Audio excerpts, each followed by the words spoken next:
LeBlanc or Wukong. So you only get to ban one of them here, and G2 gets the other one, presumably, in their first pick on blue side. So who do you fear most? I fear, as a player, Caps and LeBlanc quite highly, but he also has a very deep champion pool. So maybe you ban the Wukong anyway. They leave both of them up to try and get one back as a trade, going for the Kalista instead.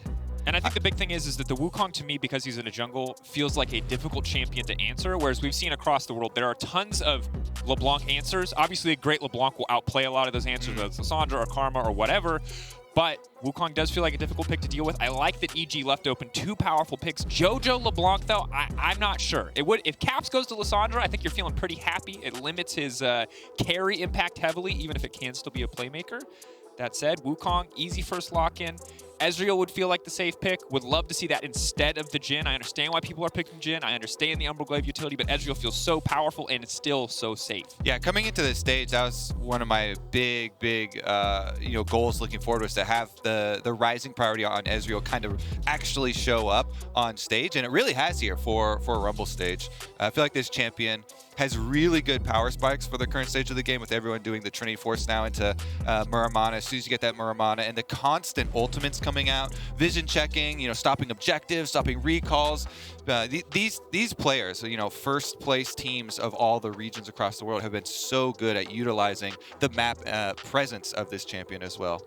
Yeah, and I think we've also just seen the importance of having AD carries who can be self-reliant, who do not need a ton of peel in team fights when so many of the compositions are about diving enemy backline. Having an AD carry that's going to be relatively safe, always a good answer. Now, Kaisa, traditionally solid answer to the Ezreal, can follow an EOA with her ultimate, can get on top of him, and obviously in raw DPS, she can burst him down before he really has a chance to throw out one or two Qs if she can get a lead in this matchup. And specifically for Flakked. I mean, Flakked coming in as one of the younger players on this team, one of the new additions. His Kaisa was amazing previously, so I'm very happy to see him back on the Kaisa, especially when you already have some teamfight dive like Wukong. And G2 do end up getting both Wukong and LeBlanc, so I'm incredibly scared right now, Daniel. Your delivery versus the words you're saying, it makes me so happy. I'm gonna turn to you and ask you to hold me, probably. Okay. I think that's, I think that would be fair. We are also not even seeing the counter, from mid lane here picked up in the first three. So I expect G2 to probably ban out, whatever they're most scared of the Vex. Has been the primary, counter into LeBlanc, but of course you mentioned the others like Lissandra, Malzahar. These are other options. Yep. They are not incredibly exciting options, but they're there nonetheless.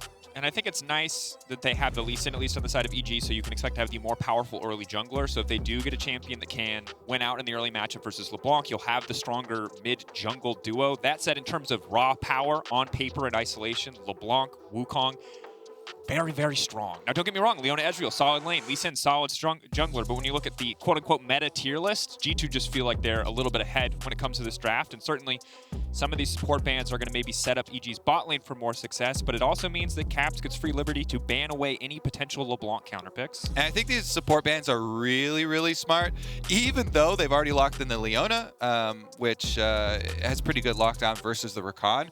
Targamas has been so good at getting picks and initiating for G2, even in the games where he makes mistakes in lane.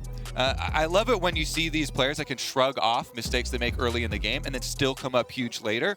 So double bamming him here, getting the Pyke away so the Pyke roams don't come through from mid lane as well is pretty important. Because again, the mid lane is the biggest question mark to me right now. And you don't want support roams with a LeBlanc to be able to impact your mid lane if you've got a counter coming up. And Seraphine, definitely an option, but they're going through the entire roster here, it looks like. I was hoping this was a master plan, Drakos, and it was going to be like, yeah, we got this. To be fair, I would be concerned about the Seraphine master plan. It's like, where's your hyper carry? But at least it would be something new and exciting. True. If it's the current hover, the Ryze, that is neither new nor exciting to me. It does give you possibilities of trying to roam and play side lanes, but I was hoping there was a bigger build-up with letting the Wukong LeBlanc combination go over. You were hoping for some spice in this draft, and I feel like, it's spicy compared to maybe what we saw in playoffs for both these teams. Is there a decent amount of new champions like the Wukong jungle? But for MSI, this It's pretty stock standard. Of course, they banned away the GP. That makes it very easy for Broken Blade to pick up the Ornn. Super huge comfort pick for him in the playoffs run, and now they just need to figure out the last champion, what they want for support. I will say that Impact was the only North American top laner that dealt with our Ornn meta successfully, and this is one of the champions he did it on. Mordekaiser has also gotten buffed since LCS playoffs, where he played the Mordekaiser and stomped the Ornn. So Impact on Mordekaiser is that spice, is that hope that I was looking for in the draft from G2 or from EG. So this is the one counter, the real strong counter that they did get is the Mordekaiser. Very good into Ornn in lane, plus also later on into the game, removing one champion from the team fight can be very pivotal in taking out, you know, kind of the crux of one of these, you know, hard CC champs or something, and you know, trying to create some space for your team that way. I will say this looks like a pretty good and comfortable setup for G2 though. Absolutely. And especially with the previous game record, I think they probably are for sure heavy favorites, even probably more so after draft going into this game. I'm inclined to agree with you at this stage. I'm curious to see how the Mordekaiser is going to work out. I like a lot of those buffs. Most of them aren't going to rear their head till about level 6. It's the move speed one that's most exciting to me. Yeah, that matters, and it does matter a lot. The problem is level 1 the same, level 5 the same. Level 6 is when you get double the move speed that you used to get, 6% as opposed to 3%. It is a significant increase for a AP Darius, basically, that is Mordekaiser. It matters. It does. But the early game often very deciding in these matchups. We'll see. Maybe EG can get that edge. They've got the Lee Sin. They've got a powerhouse early jungler. Yes, Wukong can be impactful early. Yes, he has creative pathing options. But Lee Sin is the quintessential early game. Show up in your lane. There's good setup CC. Maybe they can get something done. Yeah, I'm definitely gonna remain optimistic here. Also, one of the big things though, whenever you're facing LeBlanc, you know, and you're giving over this very powerful mid lane champion, especially someone like Caps, you usually really want some point-and-click CC on your team for later. Otherwise, LeBlanc does get to actually scale into this really aggressive poke champion going in with the distortion combos. And if you don't have an instant point-and-click CC to deal with her and punish her for going for that, then later on it still becomes a problem, because not only can she wait in Fog of War and go for the assassination attempts, but can also kind of poke you down towards objectives. So we will see if they're quick enough to try and deal with that later on as well. For the meantime here, see what they can do as far as level 1 vision. Caps moving in, laying down just a little bit of control. Obviously spotting inspired or not spotting inspired. Once you have that ward down, you do gain at least a little bit of information. Very defensive vision plays from the side of EG. Not really going too deep into the enemy jungle, just going to spot out any potential early pathing or early invades.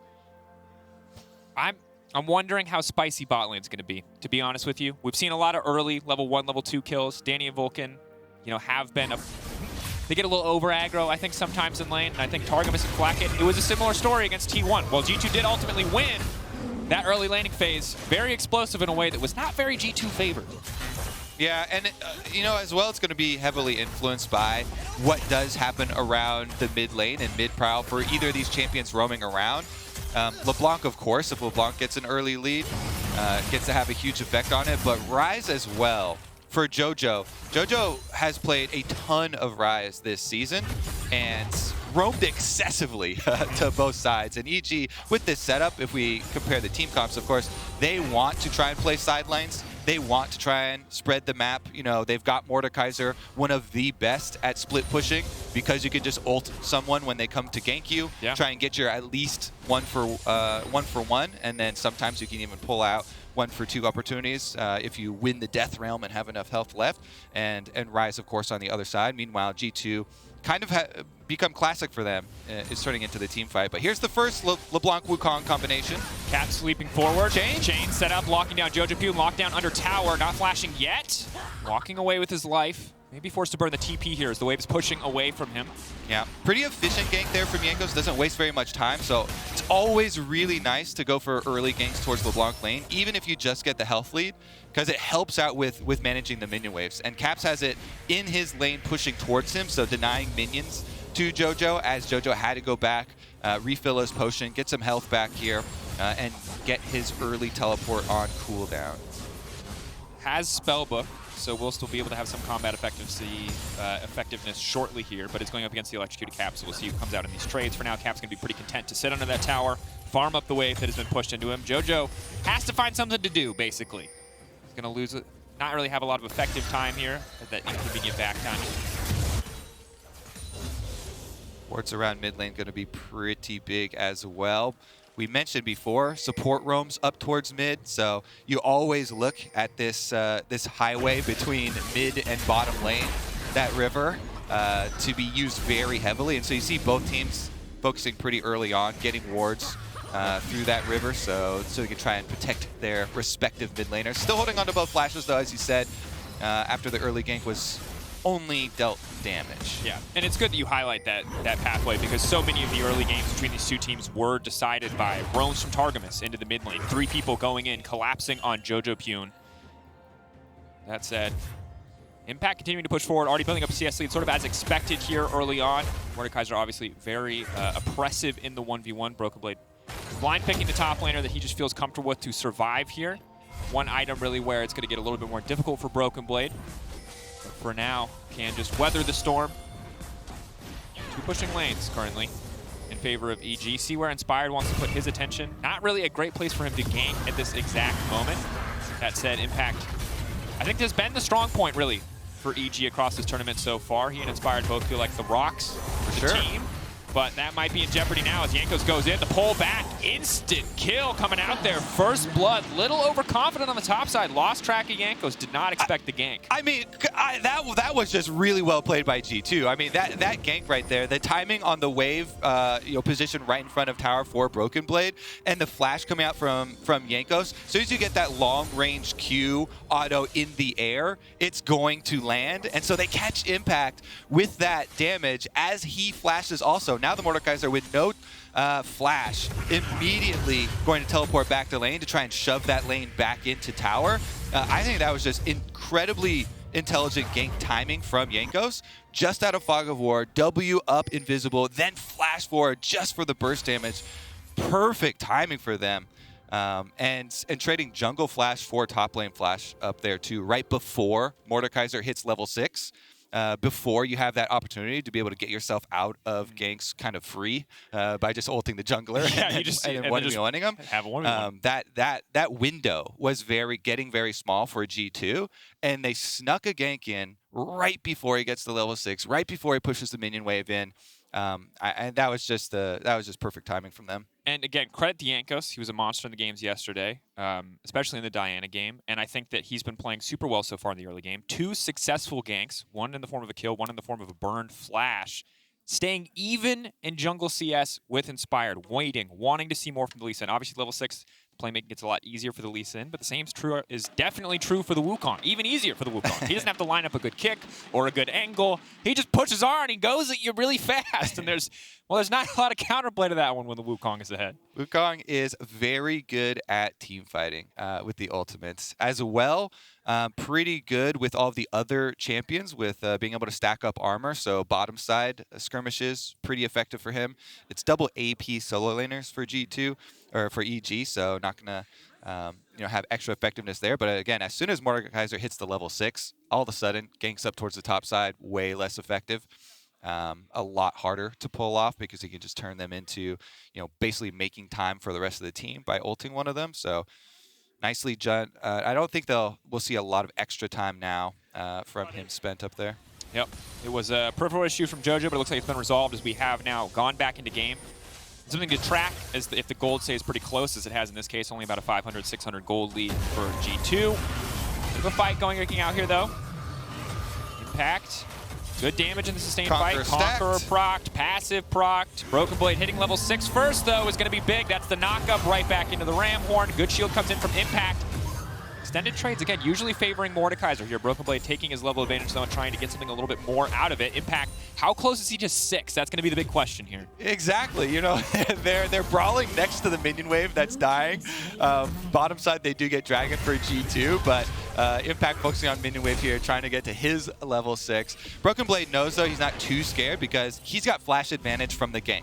And the only thing you really are scared of when you're fighting Mordekaiser is those Qs. The isolated Q landing on you is the thing that you want to flash. So even if you get ulted, you actually aren't as scared. Like, as long as you flash the isolated Q inside the Mordekaiser ult, he would be able to fight his way out of that one. So that's why he wasn't too scared there. Flash advantage really means a lot when you're going for those duels with the Mord. I mean, it's a super good point because, yes, in the long duel with Conqueror, with the passive, Mordekaiser will kill you, but without the isolated Qs, it's going to take a year. The Death Realm's going to expire before he actually does anything meaningful in terms of damage.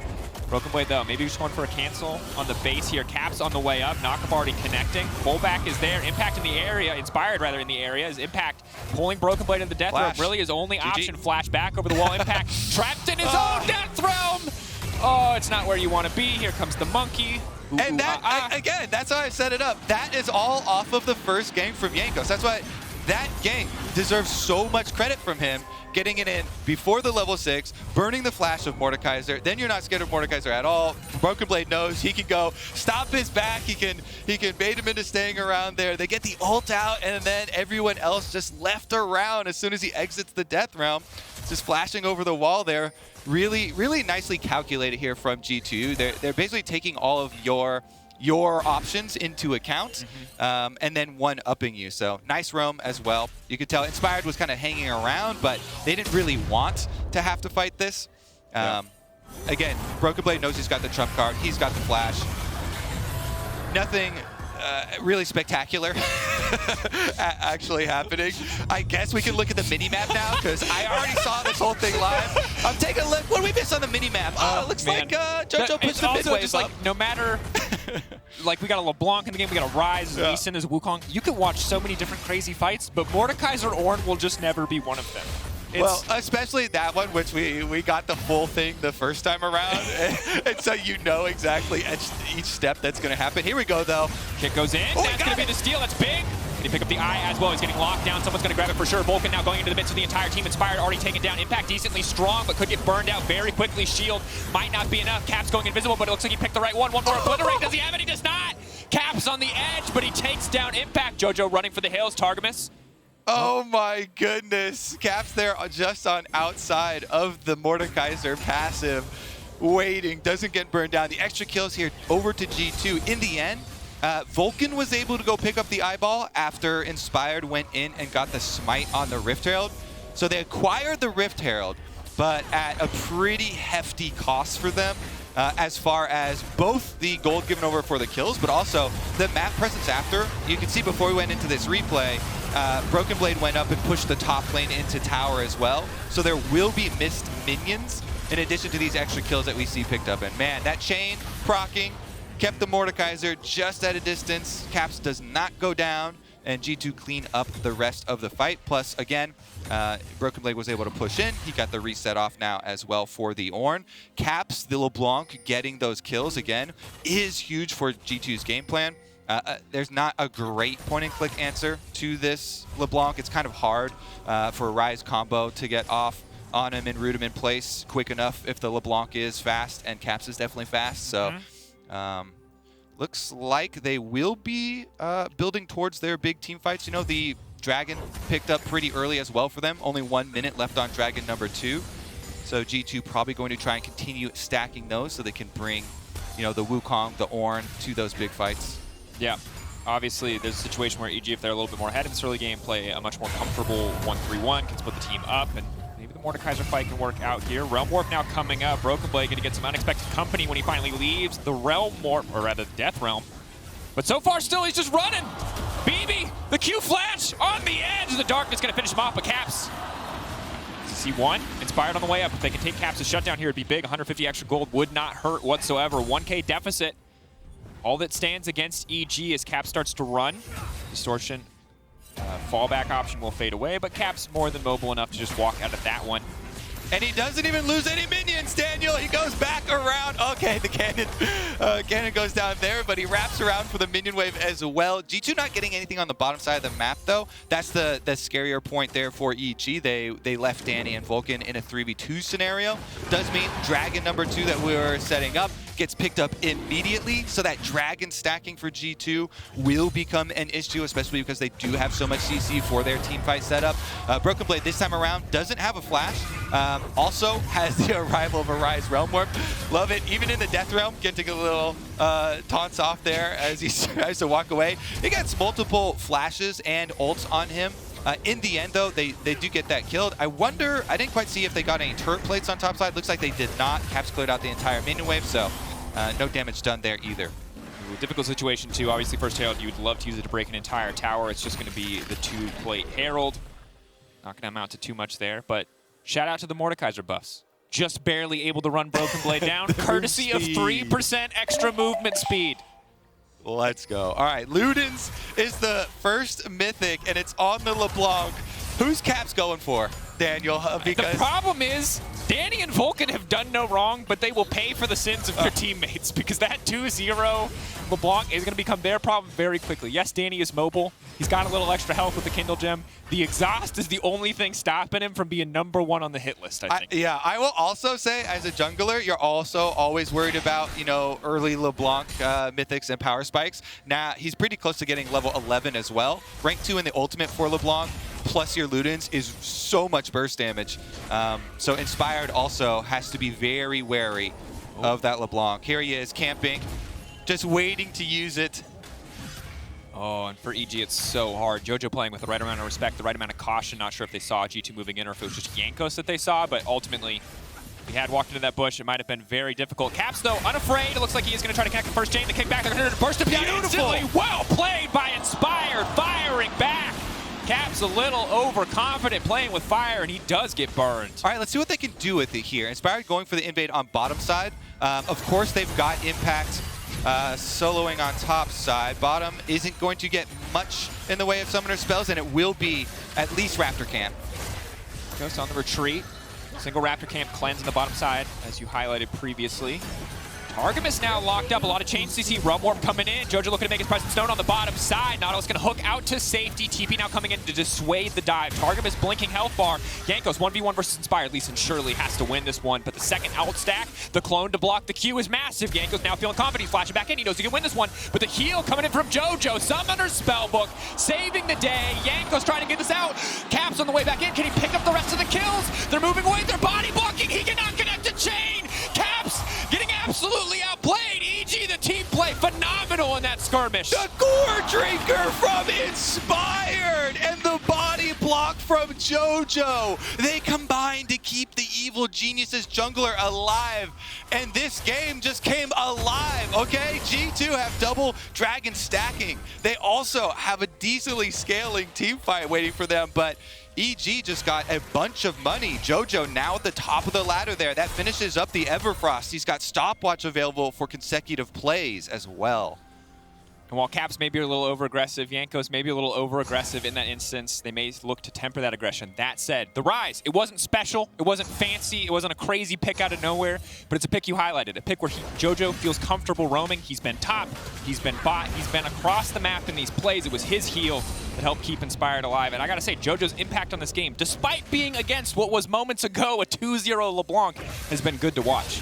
Yeah, Inspired over here, starts it out on Jankos, knowing that his team just won a trade on bottom side and is first up the river, has an escape, so he knows that he can just kite down into the river, and Jankos follows him. Jojo there had the Summoner Spellbook heal into Flash to finish it off, and with the Triumph, plus watch this Gore Drinker. It's being blocked there by Jojo, so no extra damage comes through. The exhaust goes down. As soon as Danny gets up there, Inspired got the Gore Drinker off at the perfect time, and the money going over to this Ezreal is quite big. Trinity Force done for Danny now.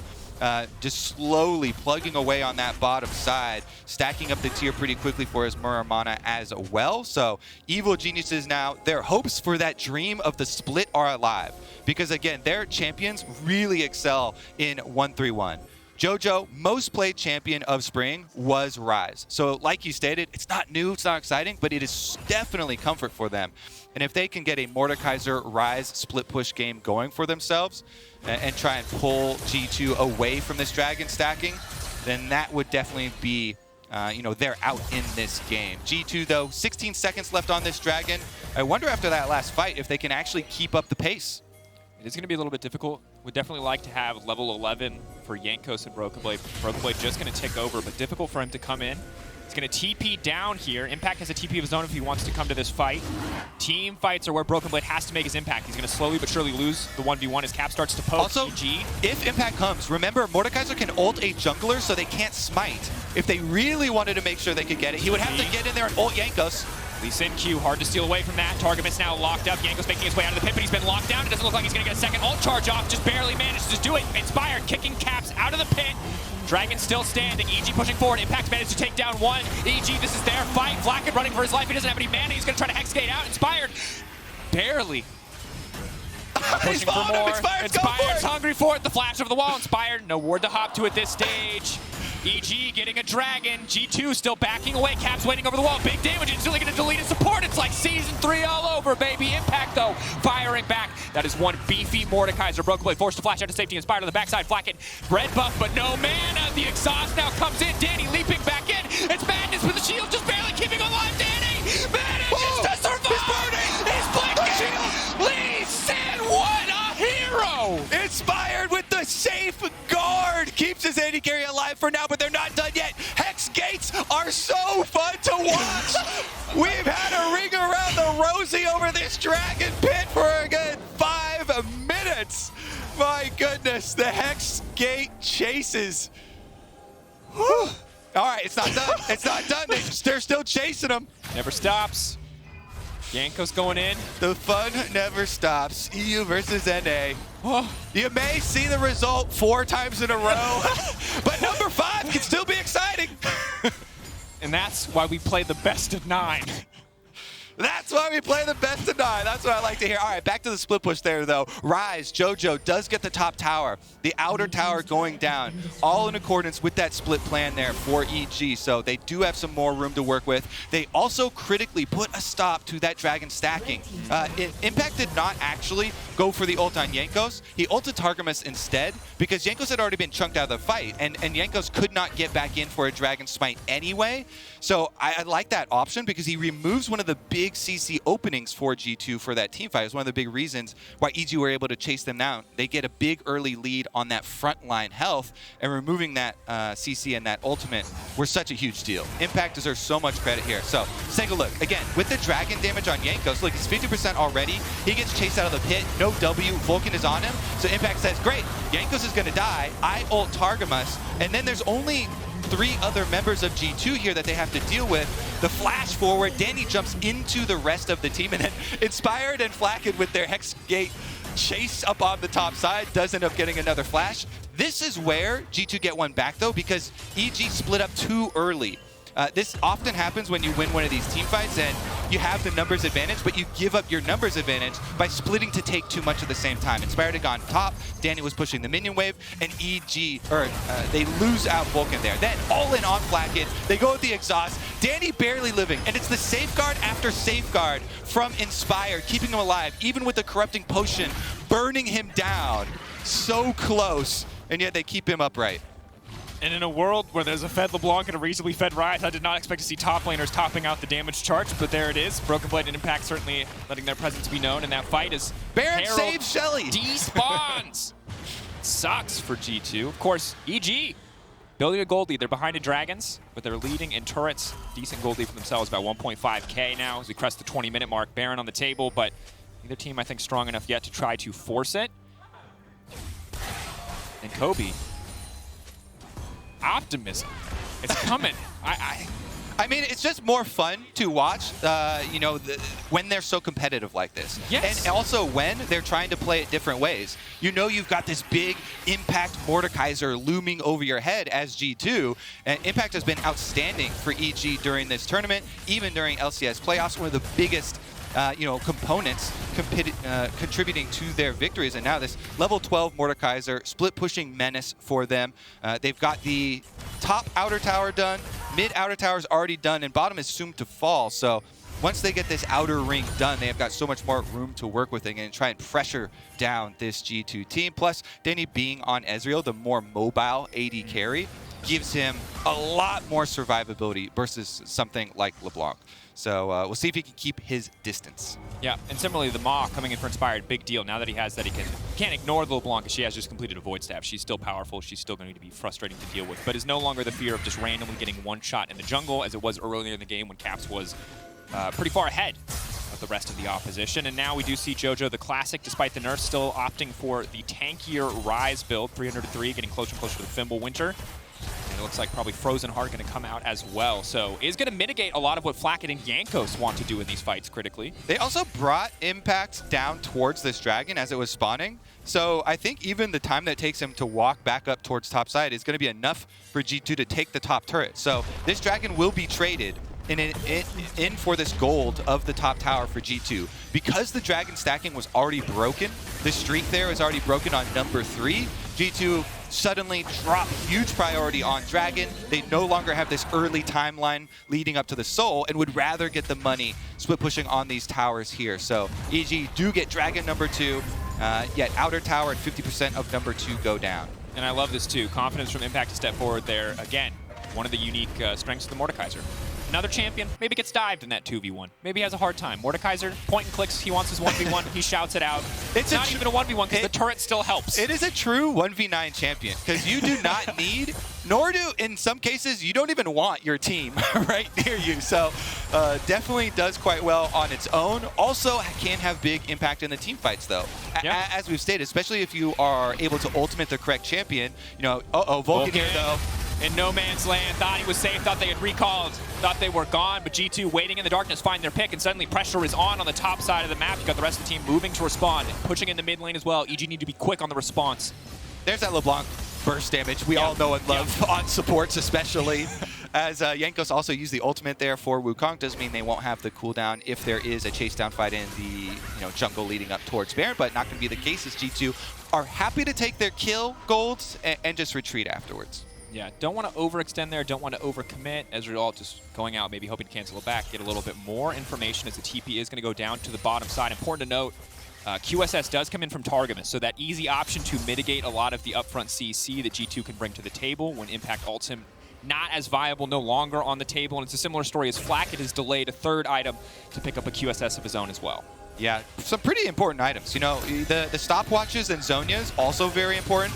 EG with a Zhonya's done on Impact. So the team fight possibilities we talk about for the Mordekaiser are so big.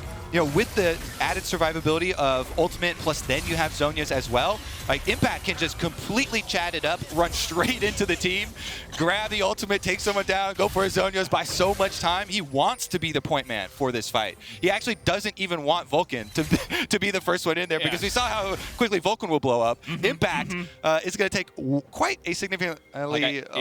Yeah. I dare you. Come in. I will push R on you so fast. Please start using your spells on me so I can save my teammates. I just like the flexibility of the word Chad. Yeah. It's a noun. It's an adjective. Exactly. It's whatever you want it to be. Truly, truly, truly. Okay, well, let's see about this 1-3-1 that we've been talking up so heavily because this is the point in the game where you start to see the team comps really play as they've been drafted. So we've got the Mordekaiser bottom side, completing the recall here for Jojo on top side, though. Let's see, what does he actually complete off of that base? Didn't look like too much. You already mentioned the kind of weakened tank Ryze build because the mana scaling was hit a little bit. The AP scaling was buffed, and there's not a lot of AP in this build. But again, it is comfort for EG, for Jojo. So we shall see how they can execute now. Yeah, and well, with two very high AD threats on the opposite side, Frozen Heart's just always going to feel pretty good here. Yeah. See how Jojo fares on the side lane, though, if he is matched against someone like Caps. That said, I think just generally it's really interesting to track this game because for EG, obviously, again, 4-0, embarrassing record, not where you want to be. The fact that they're fighting back now better just reminds people that EG are a team that have been steadily improving. Yes, they kind of punched down on Order and they got punched down on by G2, but they have been getting better. I would also examine the 4-0 games, and it did feel like EG consecutively, learning and having takeaways from the losses. Yes, it sounds like a meme to you learn more from your losses, but a lot of this MSI has been focused on improvement and on gaining different learnings here from international competition for this team. And it's nice to see it implemented here and the continual improvement of this squad. Again, they have two extremely young players on the team, Danny and Jojo, of course. Jojo, the youngest player at the entire tournament at 17. So we shall see the power curve of this team, the learning curve. And the potential as EG move forward and they play, the expectation coming into Rumble stage is that there's going to be a top 3, there's going to be a bottom 3. There's going to be a fight for first, and there's going to be a fight for fourth. And those are the two things that we have to watch. But if EG take a game off G2, can start to look competitive against the other teams. Maybe the narrative starts to change. For now, though, it is important to remember how important first seed is, because this does feel like a top 3 tournament. If you are first, you get to pick between 3rd and 4th as your opponent, and if the 4th seed is looking a little bit down, then that's going to be easy pickings for a clean path to finals. Yeah, I think that's ramifications of just the setup of a tournament that has 3 Pool 1 seeds. Guess what? Four semifinal spots, 3 Pool 1 seeds. The one that's not a Pool 1 seed is going to be the one that matters the most. And so, yes, again, first place in Rumble stage lets you choose that opponent and is a huge benefit. EG, though, going to continue stacking these dragons. 3 Hex dragons in a row, going to lead them up to having Soul Point in 5 minutes for themselves. The Soul Dragon will be arriving. Split push there for G2 as you had Caps up on the top side. Doesn't actually get a lot. Just got to push in some minion waves there. And the LeBlanc, gets to get a little bit more power. However, I really did think that the Caps LeBlanc was going to have a significantly bigger impact in the mid stages of the game. We were getting all hyped as soon as he finishes, his Ludens there. He was 2-0, but immediate counterplay from EG. And I credit Inspired a lot for the counter gank around mid. Him plus Jojo started it off. Those consecutive plays there. So the LEC MVP that was adopted into the EG team has really been critical for them throughout this tournament. Certainly, and most importantly in this game, in the context of this game, because there's another world where they don't get a couple kills. Maybe G2 play a little bit more conservatively, or maybe there's a 50 health difference, or there's a safeguard that's not quite on cooldown. Suddenly you have a very fed LeBlanc, and this game is just unplayable, but because they were able to interrupt the snowballing from G2, shut that down, EG are now in pretty solid position.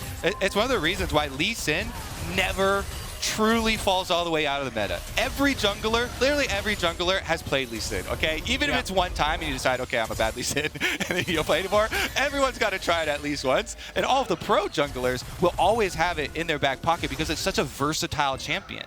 And he's really displayed that versatility this game. You mentioned the safeguards. Like, Inspired has not only been a counter gank and an offensive machine, he's also been a healer. It's been Inspired the medic, basically, with the double safeguards keeping Danny alive on the bottom side play. So, definitely displaying all aspects of the champ. But Vulcan again! Vulcan! Oh, no, Bush is safe. Don't forget the Garen rule. Vulcan now running for his life. Broken play trying to block off the exit. Danny has been knocked up, and immediately it's Flakked at the backside. He's exhausted, but he's got the QSS. It's quick on the finger, and that's just it. EG, they were sitting comfy, but G2 take it away in an instant. Oh my god, G2 just splatter EG across this red buff wall. That was a disgusting AoE combo there. Caps goes in. He's got Death Cap in inventory right now, Drakos. That's what that was. My goodness, Vulcan there gets picked in the river, and EG try to bail him out. They group up, try and defend off this river play, but they group up just in time for that knock up into giant distortion. Oh my gosh, that was nasty. Immediately removing them from the rift. Let's take a look here because, again, stopwatch here to buy time, and they've got a couple control wards here through the river. So with the Ryze Realm Warp there giving some vision, Inspired jumps in, but look at that. Immediately, Caps, Flakked, Broken Blade, all 3 of them just immediately deleting the EG members. And there's no team fight here, Drakos. That was a massacre. Yeah. Broken Blade setting it up with the knock up. Flakked went in, and he actually got exhausted. So since Flakked got exhausted, the newly death-capped LeBlanc got to go in full power and just blow them up. And this is the thing that's so terrifying about G2, right? And it's what made part of their T1 win so impressive, is that even when they fall down, even when they make mistakes, they lose out early game, mid game, they are so lethal in these fights. They are so good at finding these angles. It's something EG praised them for in the past. We heard from Danny in an interview. He talked about how they're really good at finding these fights and this opportunity. And they found that one, they made it work. And now the game is right back to being so hard for EG. It's actually insane right now because with this death cap, it also multiplies your elixir there. He's got an elixir. This is really the key. G2 with Baron buff, with elixir on Caps, they can just push this Baron win. That team fight meant everything. This is going to explode in a gold lead for G2 here as they retake in the entire map, basically. Caps right now with a stopwatch on top of all this extra power he just got. It's 7 stacks on the Dark Seal now. The elixir is ticking. So threatening. And this is one of the things you mentioned early on was you need point click CC to deal with LeBlanc later if the LeBlanc gets to a powerful state like this. And now it's really hard to shut him down. It's a similar story for Flakked, who has a QSS and a Cleanse. Of course, Cleanse is on cooldown. He finished Lord Dominic's after that fight. Now he's got an extra BF sword on top of it. He's only going to get more terrifying, and he's going to have a harder time sitting safely in that backline with the threat of a Kaisa coming in. So, EG, they were comfy, and they got punished. They got a little, like Vulcan getting caught out, and a single moment takes it away from them, and now they have to find a way to claw back into this game. But it is going to be hard, as highlighted before. LeBlanc, terrifying champion to deal with, and she is fully that poke champion you talked about. People like to think of LeBlanc as 100-0, but no, she can come over the wall, she can double distortion, she can double Q, whatever. She's going to take half your health, and it's going to be so hard for EG to ever walk into Fog of War. All right, it's a very, very dark map here for EG. They would love to be able to get Soul, but it's so difficult when you're going against the LeBlanc with no vision. They did get a ward down on Caps. They saw his position now. This Dragon is gone, though. Just instantly taken away, no chance to respond. Impact maybe thinking he could ult the jungler out, but now that's a perfect lineup coming in for the Ornn ult. It's not going to hit anybody, though. It goes wide. Impact, what's he going to do? Isolated, Broken Blade. Now trying to leap back out. G2 grouping as 5. That's going to be the Ornn ultimate, but it's onto the tank. Inspired coming in. They're looking for an angle, but it's Caps over the wall, laying down a little bit of damage onto Inspired. Inspired trying to finish the job. The change just out of range. Death Realm now coming in. Jankos isolated, taken away. He cannot ult the team of EG. Jankos getting the second spin off. Impact now going to be in trouble. He goes golden. He tries to buy a brief moment. Jojopyun and Danny caught out though. Impact flashing out to safety, and instantly Flakked and Caps descend, waiting for the blood in the water, but they will find their prey. And every G2 member alive to tell the tale. Inspired here, gonna try and defend, but it's one EG member versus the entire G2 team, and they're going straight for the base. Easy push down mid, and again, these fights, they're so close. There's so many instances where you think maybe he's going for the minion wave, can find an edge. He's going to cut the minion wave, but G2 already have one inside the base. So it doesn't matter. They can usher this cannon wave up, and the Nexus turrets will drop. And that's it. It was back and forth. G2 ahead in the early game. EG fighting back, finding a lead of their own, finding advantage, and it all getting knocked away from them in an instant. As G2 descended upon them, keeping the win streak alive, 23-0. G2 knocking down EG for the 5th time this tournament.